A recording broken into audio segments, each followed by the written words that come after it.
आज के judicial system से और उसमें जिस तरह की सरकार का इन्वॉल्वमेंट है, मुझे सबसे बड़ा खतरा महसूस होता है कि जहां आखिरी उम्मीद होती है न्याय की, और वो न्याय का मंदिर अगर सत्ता के आगे झुक जाए या सत्ता के आगे, सत्ता की चौखट पे दम तोड़ दे या नाक रगड़ दे, तो देश पे खतरा, वाकई में इस संविधान पे खतरा बढ़ जाता है। और आप महसूस कीजिए, बहुत सारे फैसले ऐसे हैं जो सोचने को मजबूर करते हैं कि क्या हमारा जुडिशल सिस्टम सही काम कर रहा है। कितने लोग हैं, जब वो कल अगर निर्दोष पाए गए तो कहां से आप उनकी जवानी और उनका इस समय लौटा दोगे जिस समय को आपने बर्बाद करके रख दिया।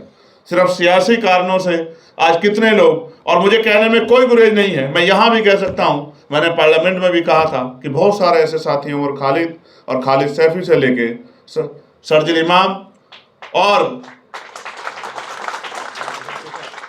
मिरान हैदर से लेके सिफाउर रहमान से लेके जो जेलों में सड़ रहे हैं, और उनकी आवाज उठाने वाला कोई नहीं, और आवाज उठाई जाती तो दबाई जाती।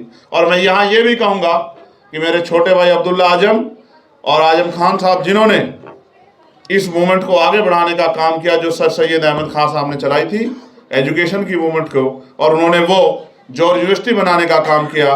आज जौहर यूनिवर्सिटी पे भी और आजम भाई को भी क्या सहना पड़ रहा है, ये भी किससे छिपा हुआ नहीं। मैं बहुत जिम्मेदारी से अपनी बात को खत्म करते हुए आपसे कह रहा हूं,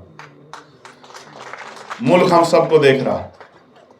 एक पहला भी समय आया था जब ब्रिटिश हुकूमत के खिलाफ लड़ाई लड़ी गई थी, तब भी मिलके मुल्क ने लड़ाई लड़ी थी, और आज भी जरूरत है कि हम लोग मिलके एक मुट्ठी बन के लड़ें। बहुत धन्यवाद संचालक महोदय। इस मंच पर उपस्थित सभी बहुत शानदार शख्सियतें जो अपने अपने क्षेत्र में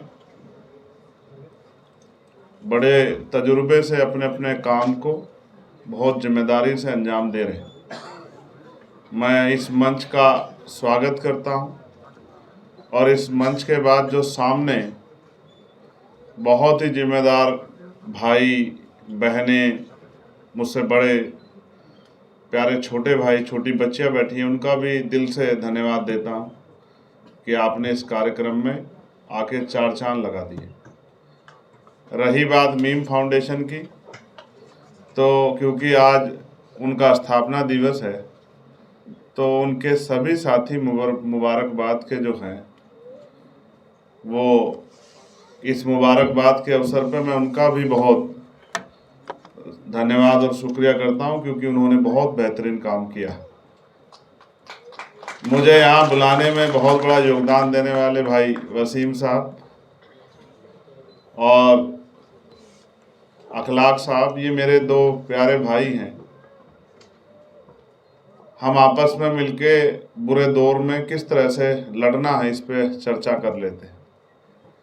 जिन लड़ाइयों का जिक्र किया गया हमारे साथी द्वारा, जो जुल्म के खिलाफ लड़ी गई, मैं उन बेहतरीन लड़ाइयों के पर्दे के पीछे जो लोग थे वो यही थे।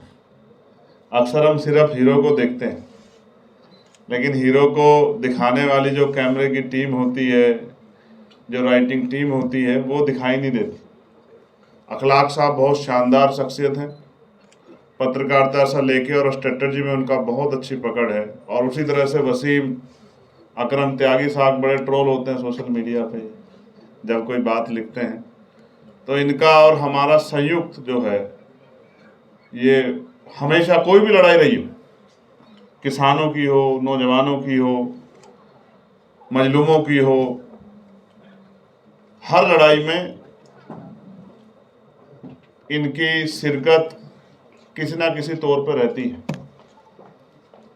अकेला आदमी कोई भी कुछ नहीं कर सकता, बहुत सारे लोग मिलके बहुत बड़ी बड़ी ताकतों से लड़ सकते हैं। आज भी बहुत काम था, लेकिन वसीम साहब का आदेश था कि आना है, तो जब इनका आदेश हो गया तो कोई चीज़ बची नहीं थी। फिर मैंने कहा कि भाई फिर आ जाएंगे। मीम फाउंडेशन बहुत अच्छा काम कर रहा है, उनके अच्छे काम को सराहना चाहिए। जो करीबी तौर पे 2-3 चीज़ें रखी थी भाई ने कि उनका एक बोर्ड होना चाहिए, इस चीज़ को हमें 4-5 साल पहले हमें महसूस हुआ जब एक मुसीबत आई हमारे यूनिट पे, और हम बहुत सारे लोग गिरफ्तार होकर जेल चले गए। तब हमें याद आया कि अगर ऐसी कोई हमने बोर्ड बनाया होता तो ऐसे बुरे दौर में वो हम लोगों को संभाल लेते। तो एक संगठन के लिए और उस संगठन के हर व्यक्ति पे एक अंकुश होना चाहिए कि वो उस दायरे को क्रॉस ना करे, वो तानाशाह ना हो जाए, वो उस उम्मीद के साथ जो आपने मीम फाउंडेशन बनाया, लेकिन और कोई भी तंजीम बनी जिस उम्मीद के साथ बनी, उस विचार उस उम्मीद को वो अपने निजी फायदे के लिए भेंट ना चढ़ा। तो एक बोर्ड होना जरूरी, ये उनकी बात को मैं आगे बढ़ाते हुए सलाह देता हूं कि ये बहुत ज़रूरी है, आपकी तंजीम के काम आए, क्योंकि आपकी मूवमेंट वो रुकनी नहीं चाहिए। जो काम मीम फाउंडेशन कर रहा है, अक्सर हम जय भीम और जय मीम के नारे जब लगते हैं तो बहुत सारे लोग पूछते हैं कि ये मीम वाले, मीम से वो एक सिर्फ एक बड़ी आबादी की तरफ उनका, और बड़ी आबादी मुसलमानों की तरफ उनका इशारा रहता। अच्छा हुआ कि मीम फाउंडेशन, तो ये भी बात उनकी समझ में आ जाएगी कि मीम सिर्फ जो है एक धर्म के लोग नहीं, एक मीम एक तहरीक भी। दूसरा, बहनों के लिए कहा गया, ये बहुत सही है, क्योंकि आधी आबादी को पीछे छोड़ के ना मुल्क तरक्की कर सकता, ना कोई कौम तरक्की कर सकती, ना कोई प्रदेश तरक्की कर सकता, और ना ही कोई मूवमेंट तरक्की कर सकती। क्योंकि जब हम बात करते हैं हक और इंसाफ की, तो उनमें हर एक व्यक्ति के लिए बात होनी चाहिए। मैं इस टीम को भविष्य में कभी किसी भी तरह की मेरी कहीं भी मेरे योगदान की ज़रूरत पड़ेगी तो वो मुझे याद करें, मैं हमेशा उनके साथ खड़ा रहूँगा। इस बात का भी मैं आपसे वादा करूँ। और जो आज के हालात हैं, पढ़े लिखे लोगों की जिम्मेदारी होती है, मैं ये बात खुद से जोड़ता हूँ कि बाबा साहब अम्बेडकर हमारे लिए मात्र एक किरदार नहीं, उनमें उनके नाम के साथ हमारी जान बसती है। उन्होंने जो हमें दिया है वो हम शब्दों में उसको बयान नहीं कर सकते। मैं और मुझसे पहले जितने सियासी लीडर जो उस तहरीक को पसंद करते हैं, उस विचार पे चलते हैं, वो सब आज अगर हैं और अगर हमें जबान मिली है तो ये डॉक्टर बाबा साहब अम्बेडकर की देन है। और आपकी, जब मैं तहरीक को पढ़ रहा था मीम फाउंडेशन की, तो मैं महसूस कर रहा था, चाहे वो सर सैयद अहमद खान साहब की तहरीक हो या आपकी ये तहरीक हो, आप भी एजुकेशन पे काम कर रहे हैं। और एजुकेशन देती क्या है? मैं तो एजुकेशन पे कुछ और सोचता हूँ। मैंने पार्लियामेंट में भी कहा है कि एजुकेशन सिस्टम में बहुत सुधार की जरूरत है। एजुकेशन हथियार है। एजुकेशन सिर्फ रास्ता नहीं दिखाती, एजुकेशन जंप भी लगाती, और जंप का मैं आपको आज उदाहरण भी दूंगा। एजुकेशन से अच्छे बुरे की पहचान होती है, एजुकेशन से बौद्धिक विकास होता है, एजुकेशन से व्यक्तित्व का निर्माण होता है, एजुकेशन से अपनी बात को कहने का तरीका आता है। एजुकेशन हमें जिम्मेदार लोगों की शख्सियतों में के बीच में खड़ा करती है। और मैं इसका उदाहरण आपको बताता हूं।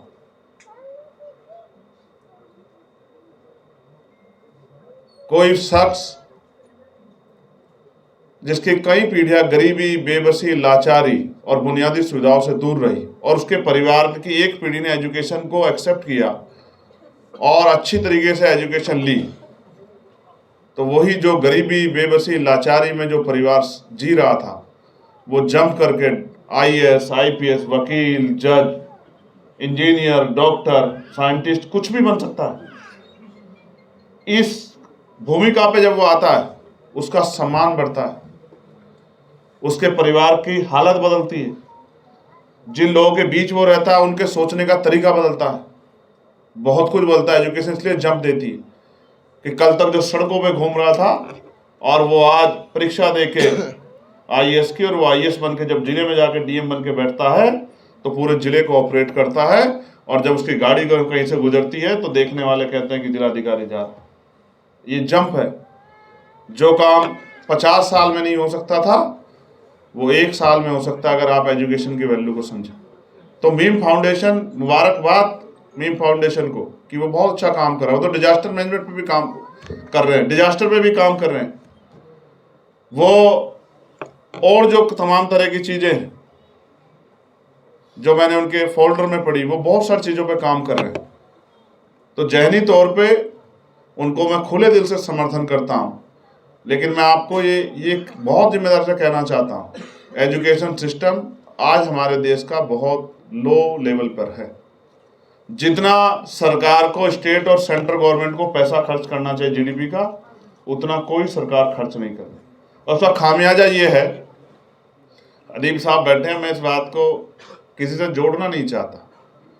मैंने पार्लियामेंट में कहा कि जब चपरासी से लेके और क्लास 1 के सबसे सीनियर अधिकारी तक, जब राष्ट्रपति जी से लेके और गांव के सरपंच और वार्ड के मेंबर, इस बीच में जितनी इकाई आती है, चाहे वो चेयरमैन हो, चाहे वो मेयर हो, चाहे वो जिला पंचायत सदस्य हो, चाहे वो बीडीसी हो, चाहे वो जिला पंचायत अध्यक्ष हो, चाहे विधायक हो, चाहे वो सांसद हो, चाहे वो मंत्री हो, चाहे वो कैबिनेट के मंत्री हो स्टेट के, चाहे वो मुख्यमंत्री हो, चाहे वो राज्यपाल हो, चाहे वो सेंटर के मंत्री हो, चाहे वो प्राइम मिनिस्टर हो, राष्ट्रपति हो, और एडमिनिस्ट्रेशन लेवल पे चाहे वो गांव में patwari, secretary, ADO, BDO, SDM, CDO, DM, commissioner, IG, DIG, SHO, CO, थानेदार या फिर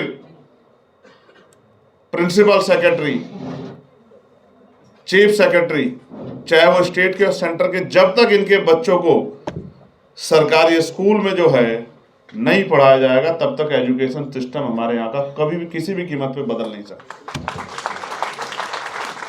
और जिस दिन ये हो गया, जिस दिन मंत्री जी का बच्चा पढ़ेगा स्कूल में सरकारी, विधायक जी का बच्चा पढ़ेगा, सांसद जी का बच्चा पढ़ेगा, और डीएम का बच्चा पढ़ेगा, एसएसपी का बच्चा पढ़ेगा, और वहीं किसान, मजदूर, गरीब, दलित, पिछड़े, मुसलमान, आदिवासी और तमाम जरूरतमंद लोग जिनकी जेब में पैसा, उनका बच्चा पढ़ेगा, तो आप देखना एक नंबर की गुणवत्तापूर्ण एजुकेशन मिलेगी स्कूलों में।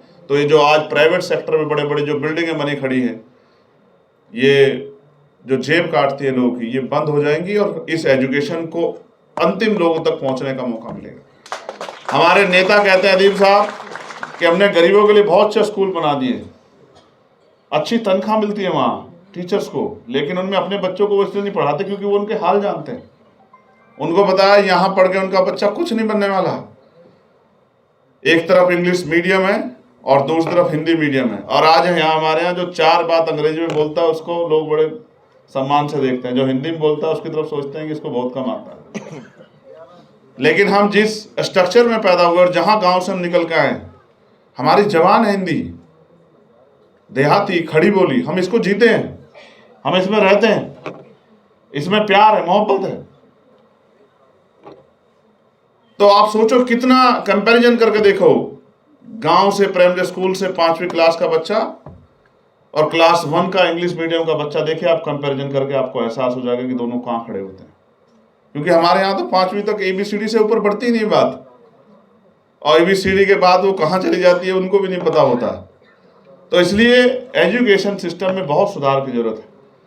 तो इसका एक तरीका ये भी है कि जब समय आए एजुकेशन के रास्ते को आगे बढ़ाने का, और वो समय लोकतांत्रिक व्यवस्था में हो, तो अपनी वोट का भी सही इस्तेमाल हमारे लोगों को करना चाहिए, जिससे सांप्रदायिक ताकतें, नफरत फैलाने वाले लोग, जिससे बुनियादी ढांचे को, स्ट्रक्चर को कमजोर करने वाले लोग, और मैं बहुत जिम्मेदारी से कह रहा हूं, 1 नेशन 1 इलेक्शन इस देश की कमर तोड़ देगा, और देश में भी जो कॉन्स्टिट्यूशन के जो राइट्स हैं, शेड्यूल 7 में जो स्टेट को पावर है उसकी कमर तोड़ देगा। आप देख लेना, जीरो कर देगा। प्रेसिडेंशियल पावर इतनी बढ़ जाएगी कि चुनी हुई सरकारों को ये जब चाहे खत्म कर देंगे। इस तरह के हालात आज बन गए। उस पर चर्चा ना, उस चर्चा को छिपाने के लिए बहुत सारे प्रयास किए जा रहे हैं आज देश में। एक जिम्मेदार व्यक्ति होने के नाते मेरी जिम्मेदारी है कि मैं आपसे कहूं कि नजर रखिए आपके मुल्क में क्या हो रहा है। ये मुल्क हम सबका है, किसी एक जमात का नहीं है, किसी एक जात का नहीं है, किसी एक क्षेत्र का नहीं है। ये मुल्क सबका, सबका खून शामिल है। और मैं अपने जो साथी यहाँ संचालन कर रहे हैं उनसे भी, और जो यहाँ इधर मौजूद हैं जो अपनी बात, उनसे भी कहूँगा, मैंने पार्लियामेंट में भी कहा, मैं किसी के ऊपर टिप्पणी करते हुए नहीं कह रहा था, मगर मैं कह रहा था कि जब हम कॉन्स्टिट्यूशन पे बात करते हैं तो ये मुल्क हिंदुस्तान नहीं है। इस देश के कॉन्स्टिट्यूशन ने 26 जनवरी 1950 को इसको इंडिया दैट इज भारत कहा, और जब तक आप इसको भारत नहीं कहेंगे, आप मेरी बात को याद रखें, तब तक आप उस विचार को बल देते रहेंगे जिस विचार के बाद आप कहते हैं कि मुल्क खतरे में। ये भारत है, ये इंडिया है, और इसके मीनिंग है, और इस मीनिंग को हमें समझना पड़ेगा कि हमारी यूनिटी ही इस देश की शक्ति है, और हमें एकजुट होकर आगे बढ़ के कंधे से कंधा मिला के हर मुसीबत का सामना करना है। और आज जो हमारे साथी जो एक्टिविस्ट जेल में हैं, क्योंकि हम दिल्ली में खड़े हैं, उनको याद भी हमें करना पड़ेगा, जो 4-4, 5-5 साल से बेल के इंतजार में बैठे हैं, क्योंकि हमारे यहाँ न्यायपालिका सिस्टम में कितनी खामियां है, किससे छिपाने को नहीं है। मैं तो मेंबर ऑफ पार्लियामेंट होकर कह सकता हूँ, जिन पे खतरे हैं कि कोई जज साहब इस बात से नाराज होके उनको नुकसान पहुंचाते हैं। नुकसान की परवाह करेंगे तो लड़ेंगे कैसे, आप ये बताओ। नुकसान तो जब होना होगा होगा, लेकिन सच बात कहने में किसी नुकसान से डरने की जरूरत नहीं। हमारे यहाँ जो न्यायपालिका है, और उस न्यायपालिका में जिस तरह की बहुल्यता है, वो ये महसूस कराती है कि वहाँ से आने वाले फैसले और उनकी फैसलों के पीछे का मोटिव, वो अक्सर जो है, जो बात इलाहाबाद हाई कोर्ट के एक जज ने कही, जस्टिस शेखर कुमार यादव ने, उस बात को मजबूत करती है कि जहाँ जो बाहुल्यता है, जो मेजोरिटी है, उसके हक में फैसले होने चाहिए। जुडिशरी सिस्टम ये नहीं है कि हक में मेजोरिटी के हक में फैसले होने, जुडिशरी सिस्टम ये है कि न्याय होना चाहिए। अगर किसी की संख्या 1 है और सामने वाले 99 है, तो 99 लोगों के हक में फैसला नहीं होना चाहिए। अगर वो गलत है, फैसला उस एक के पक्ष में होना चाहिए जो सही है, तब ये न्याय माना जा सकता है। तो मुझे हमारे आज के जुडिशरी सिस्टम से और उसमें जिस तरह की सरकार का इन्वॉल्वमेंट है, मुझे सबसे बड़ा खतरा महसूस होता है कि जहां आखिरी उम्मीद होती है न्याय की, और वो न्याय का मंदिर अगर सत्ता के आगे झुक जाए, या सत्ता के आगे सत्ता की चौखट पे दम तोड़ दे, या नाक रगड़ दे, तो देश पे खतरा, वाकई में इस संविधान पे खतरा बढ़ जाता है। और आप महसूस कीजिए, बहुत सारे फैसले ऐसे हैं जो सोचने को मजबूर करते हैं कि क्या हमारा जुडिशरी सिस्टम सही काम कर रहा है। कितने लोग हैं, जब वो कल अगर निर्दोष पाए गए, तो कहां से आप उनकी जवानी और उनका इस समय लौटा दोगे, इस समय को आपने बर्बाद करके रख दिया सिर्फ सियासी कारणों से। आज कितने लोग, और मुझे कहने में कोई गुरेज नहीं है, मैं यहां भी कह सकता हूं, मैंने पार्लियामेंट में भी कहा था कि बहुत सारे ऐसे साथी हैं, और खालिद सैफी से लेके शर्जिल इमाम और मिरान हैदर से लेके सिफाउर रहमान से लेके जो जेलों में सड़ रहे हैं, और उनकी आवाज उठाने वाला कोई नहीं, और आवाज उठाई जाती तो दबाई जाती। और मैं यहाँ ये भी कहूँगा कि मेरे छोटे भाई अब्दुल्ला आजम और आजम खान साहब, जिन्होंने इस मूवमेंट को आगे बढ़ाने का काम किया, जो सर सैयद अहमद खान साहब ने चलाई थी एजुकेशन की मूवमेंट को, और उन्होंने वो जॉर्ज यूनिवर्सिटी बनाने का काम किया। आज जॉर्ज यूनिवर्सिटी पे भी और आजम भाई को भी क्या सहना पड़ रहा है, ये भी किससे छिपा हुआ नहीं। मैं बहुत जिम्मेदारी से अपनी बात को खत्म करते हुए आपसे कह रहा हूँ, मुल्क हम सबको देख रहा है। एक पहला भी समय आया था जब ब्रिटिश हुकूमत के खिलाफ लड़ाई लड़ी गई थी, तब भी मिलके मुल्क ने लड़ाई लड़ी थी, और आज भी जरूरत है कि हम लोग मिलके एक मुट्ठी बन के लड़ें। और जब हम एक मुट्ठी बन के लड़ेंगे, क्योंकि चिंताएं होती हैं जब किसी एक मजहब पे बयान दिया जाता है, जब एक मजहब को कटघरे में खड़ा गया, चिंताएं होती। आज हमारे सिख समाज के भाई बैठे हैं, उनके मन में भी पीड़ा होती होगी जब वो अपनी बात को लेकर कहीं आंदोलन करने आते हैं, तो एक टाइटल देके उनको जो है, उनको उनकी भक्ति को, उनकी शक्ति को, उनकी राष्ट्र के प्रति जो है प्रेम को एक झटके से जो है अलग करने का प्रयास किया जाता है, उन पर आरोप लगाए जाते हैं। जब हमारे जैन समाज के लोग, उनके जो ऐतिहासिक स्थल, जिस तरह से उन पर कब्जा किया जा रहा है, जिस तरह से उनको अपमानित किया जा रहा है, जिस तरह से उनके तीर्थंकरों को जो है और उनके जो पॉइंट्स हैं जिन उन पे कब्जा किया जा रहा है, उनमें भी चिंता है कि उनकी आवाज़ कोई उठाए। जिस तरह से बौद्ध भाइयों को जो है उनकी धार्मिक आज़ादी को छीना जा रहा है, सिर्फ 22 प्रतिज्ञा लेने पे मुकदमे हो जाते हैं, और तमाम तरह की चीज़ें हमारे सामने हैं। और मुसलमानों का तो क्या कहिए साहब, बस आपका तो नाम ही काफ़ी है। आपकी सारी मोहब्बत, आपका सारा संघर्ष, आपकी सारी मुल्क के प्रति वफादारी, सब एक झटके से दूर हो जाती है जब बस आपका नाम लोगों को पता हो जाता है। लेकिन ये चंद लोग हैं, मेरी बात को आप याद रखना, ये मुल्क नहीं है। इस मुल्क में वो भी लोग हैं जो आपके साथ कंधे से कंधा मिला के इस लड़ाई को लड़ने के लिए खड़े हैं और हमेशा आपके साथ खड़े रहेंगे। इस बात का भी मैं इस मंच के माध्यम से और एक अम्बेडकरवादी होने के नाते आपको विश्वास दिलाने का काम करता हूं कि हम संविधान की रक्षा के लिए हर कीमत चुकाने के लिए तैयार हैं और ये लड़ाई लड़ी जाएगी और ये मुल्क वैसा ही होगा जैसा हम और आप चाहते हैं। ये मुल्क वैसा ही रहेगा जो संविधान चाहता है और ये मुल्क आगे बढ़ेगा। हम सब लोग इस मुल्क को आगे बढ़ाने के लिए एकजुट होकर लड़ते रहेंगे। बहुत बहुत शुक्रिया। जय भीम, जय भीम। आप सबका धन्यवाद। भारतीय संविधान जिंदाबाद।